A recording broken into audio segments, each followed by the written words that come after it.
Spicy ಹಾಗೂ ಟ್ಯಾಂಜಿ ಆಗಿರುವಂತಹ mint leaves ಪುದೀನ ಎಲೆಗಳ ಚಟ್ನಿಯನ್ನು ಯಾವಾಗಾದರೂ ತಿಂದಿದ್ದೀರಾ? ಡೆಫಿನೆಟ್ಲಿ ಈ ಒಂದು ಚಟ್ನಿಯನ್ನು ನೀವು ಟ್ರೈ ಮಾಡಲೇಬೇಕು. ಅಷ್ಟೊಂದು ಅದ್ಭುತವಾಗಿರುವಂಥ ಚಟ್ನಿ ಅಂತಲೇ ಹೇಳ್ಬೋದು. ನಿಮ್ಮ ಇಡ್ಲಿ, ದೋಸೆ, ಬ್ರೇಕ್ಫಾಸ್ಟ್ ರೆಸಿಪಿಗೆ ನಾವು ಯಾವಾಗಲೂ ಚಟ್ನಿಯನ್ನು ಯೂಸ್ ಮಾಡ್ತೀವಿ. ಆದರೆ ಈ ರೀತಿ ಗಂಜಿ ಜೊತೆಗೆ ಈ ಪುದೀನ ಚಟ್ನಿಯನ್ನು ಯಾವಾಗಾದರೂ ಹಾಕಿ ತಿಂದಿದ್ರೆ ಅದ್ಭುತ. ಹೆಲೋ, ಹೈ, ನಮಸ್ತೆ friends and welcome back to my channel. ಹೇಗಿದ್ದೀರಾ ಎಲ್ಲರೂ? ನೀವೆಲ್ಲ ಹುಷಾರಾಗಿದ್ದೀರಿ ಅಂತ ಭಾವಿಸ್ತೀನಿ. ಹಾಗೆ ಹೊಸ ದಿನ ಇನ್ನೊಂದು ಹೊಸ ರೆಸಿಪಿಯೊಂದಿಗೆ ಭೇಟಿ ಆಗ್ತಾ ಇದ್ದೀನಿ. ನನ್ನ ಈ ಒಂದು ರೆಸಿಪಿ ಸೀರೀಸಲ್ಲಿ ನಾನು ಲೆಂಟ್ ಸೀಸನಲ್ಲಿ ನಾವು ಮಾಡುವಂತಹ ಈಸಿ ಆಗಿರುವಂಥ ವೆಜ್ ರೆಸಿಪೀಸ್, ಸ್ಪೆಷಲಿ ಈಸಿ ಆಗಿರುವಂಥ ಹಾಗೆ ಹೆಲ್ದಿ ಆಗಿರುವಂಥ ಚಟ್ನಿ ರೆಸಿಪೀಸನ್ನೆಲ್ಲ ಶೇರ್ ಮಾಡ್ಕೊಳ್ತಾ ಇರ್ತೀನಿ.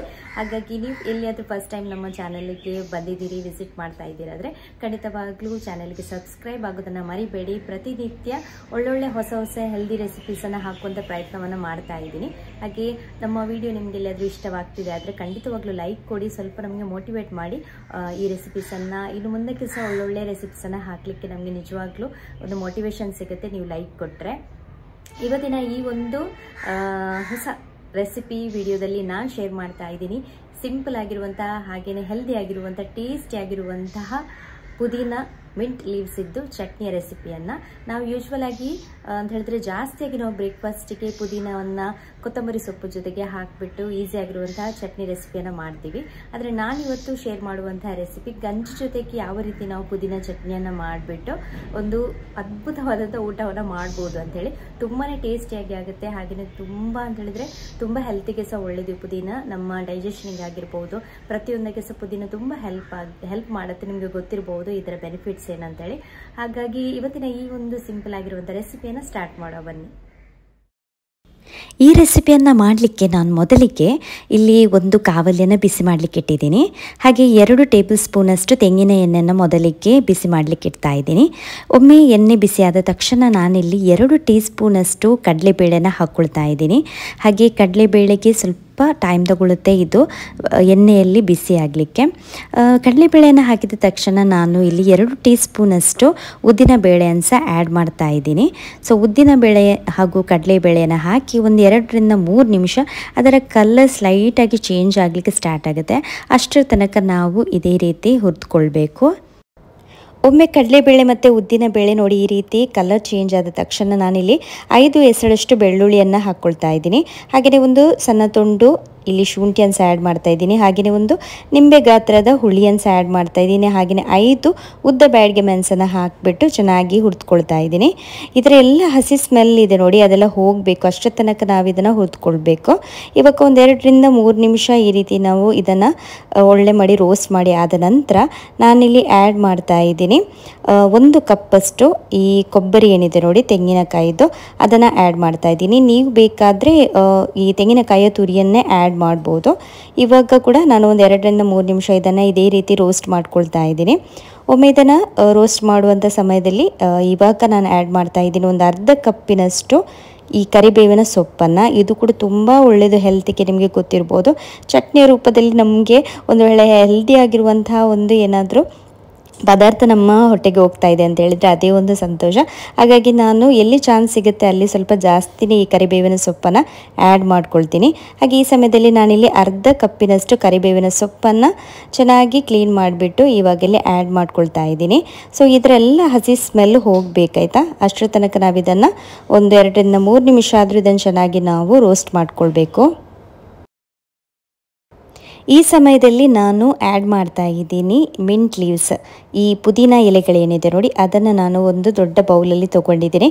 ಒಂದು 2 ಏನು ಈ ಕಟ್ಟು ಸಿಗುತ್ತೆ ನೋಡಿ ನಮಗೆ, ಅದನ್ನು ನಾನು ಅದರ ಸ್ಟೆಮ್ಮನ್ನು ತೆಗೆದುಬಿಟ್ಟು ಅದರ ದಂಟು ಏನಿರುತ್ತೆ ನೋಡಿ ಅದನ್ನು ತೆಗೆದುಬಿಟ್ಟು ನಾನು ಎಲೆಗಳನ್ನು ಚೆನ್ನಾಗಿ ವಾಶ್ ಮಾಡಿಬಿಟ್ಟು ಇಲ್ಲಿ ಆ್ಯಡ್ ಮಾಡ್ಕೊಳ್ತಾ ಇದ್ದೀನಿ.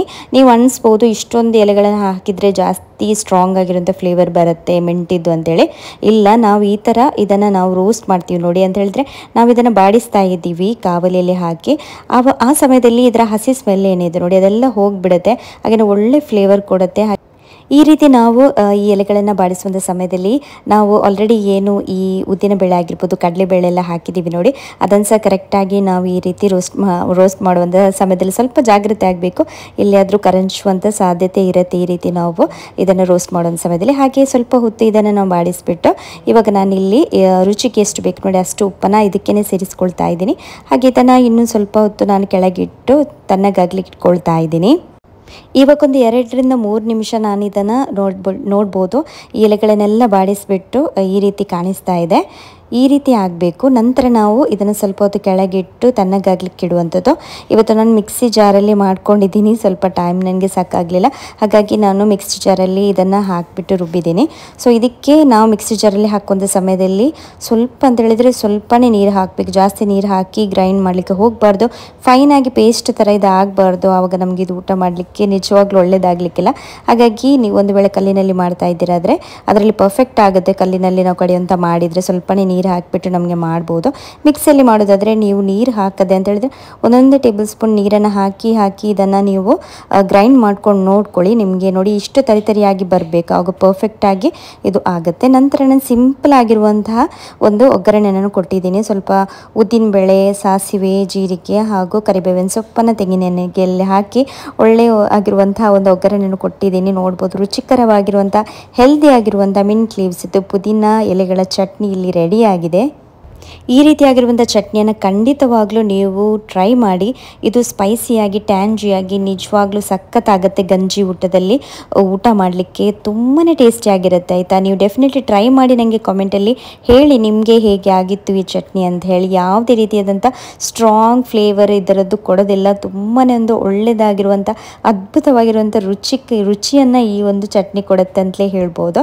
ಹಾಗಾಗಿ ನಾವು ಸಹ ಇವತ್ತು ಗಂಜಿ ಜೊತೆಗೆ ಇದನ್ನು ಊಟ ಮಾಡಿದ್ವಿ. ಹಾಗೆ ನಮಗಂತೂ ನಿಜವಾಗ್ಲೂ ತುಂಬ ಅಂತೇಳಿ ತುಂಬ ಖುಷಿ ಆಯಿತು ಊಟ ಮಾಡಲಿಕ್ಕೆ. ಡೆಫಿನೆಟ್ಲಿ ನೀವು ಕೂಡ ಟ್ರೈ ಮಾಡಿ. ಹಾಗೆಯೇ ಹೇಳಿ ನಿಮಗೆ ಹೇಗೆ ಅನ್ನಿಸ್ತು ಇವತ್ತಿನ ಈ ಒಂದು ಚಟ್ನಿಯ ರೆಸಿಪಿ ಅಂತೇಳಿ ಕಾಮೆಂಟಲ್ಲಿ ತಿಳಿಸಿ. ಲೈಕ್ ಕೊಡಿ, ನಮಗೆ ಸ್ವಲ್ಪ ಸಪೋರ್ಟ್ ಮಾಡಿ ಅಂತ ಕೇಳ್ಕೊಳ್ತಾ ಈ ಒಂದು ಸಿಂಪಲ್ ಆಗಿರುವಂತಹ ರೆಸಿಪಿ ವಿಡಿಯೋವನ್ನು ಇವತ್ತು ಇಲ್ಲೇ ಎಂಡ್ ಮಾಡ್ತಾ ಇದ್ದೀನಿ ಫ್ರೆಂಡ್ಸ್. ಹೋಪ್ ನಿಮ್ಗೆ ಇಷ್ಟ ಆಗಿರ್ಬೋದು ಅಂತ ಭಾವಿಸ್ತೀನಿ. ಇಷ್ಟವಾದರೆ ಲೈಕ್ ಮಾಡಿ, ಶೇರ್ ಮಾಡಿ, ಹಾಗೆ ನಿಮ್ಮ ಫ್ಯಾಮಿಲಿ ಫ್ರೆಂಡ್ಸ್ ಜೊತೆಗೆ ಸಬ್ಸ್ಕ್ರೈಬ್ ಮಾಡಲಿಕ್ಕೆ ಹೇಳಿ ಅಂತ ಹೇಳ್ತಾ ಈ ವ್ಲಾಗನ್ನು ಎಂಡ್ ಮಾಡ್ತಾ ಇದ್ದೀನಿ. Thank you so much for watching.